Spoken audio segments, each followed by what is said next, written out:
Everyone called him Big Red, like the gum. Big Red. I like that. Was he a detective? No, a patrolman in Belham, where I grew up. It's a city. I know where it is. Why was he killed? Because he was a good man? Honest. The cold blue eyes from the balaclava squinted at her, as if trying to decipher some hidden meaning behind her words. The pregnant woman gripped the boulder that was her stomach with both hands, as if trying to hold it up. She was clearly in pain. "She needs a doctor," Darby said to him. Then to the woman, "Laura, how far along are you?" The woman gasped. The gunman had tightened his chokehold. "You'll address me, and only me," he said to Darby. "She's a liability. You should take me instead." If he took her as his hostage, Darby could, with a few well-placed blows, have him on his knees, sobbing and begging to return to the safety of his mother's womb. "You don't know if he has a detonator," an inner voice added. "If he does, and if he reaches it before you can subdue him, they'll be scraping what's left of you and everyone else in here with spatulas." "I don't think so," the gunman said. "You're a dangerous woman, in more ways than one, I suspect. On the conveyor belt, you'll find a black backpack. Retrieve it for me, please." The backpack weighed at least 20 pounds, the tight nylon fabric stretched to its limit.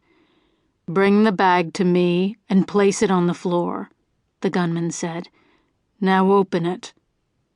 Darby squatted on her haunches, found the zipper, and pulled. When she opened the mouth of the bag, a strong chemical odor like bleach assaulted her. Inside, she saw 2 rolls of duct tape, plastic zip ties, and what looked like a portable and battery-operated router, what everyone called a mobile hotspot, sitting on top of a mountain of what she assumed was plastic explosive.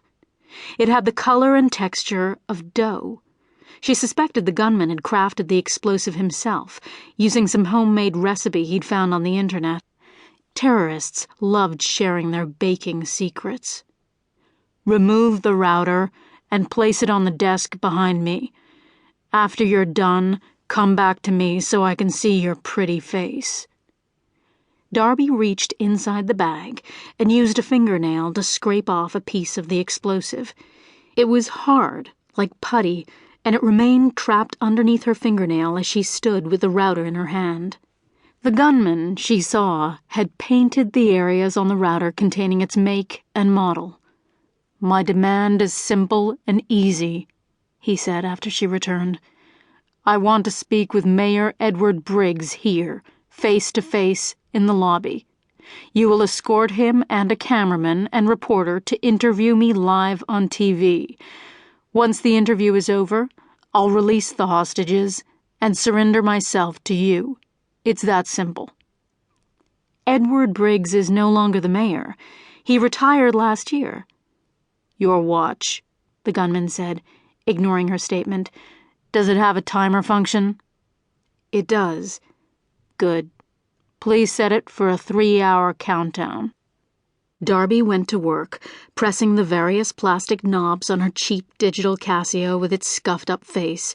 She had worn it for years, the watch and the small gold crucifix under her shirt, the last gift her father had given her before he died.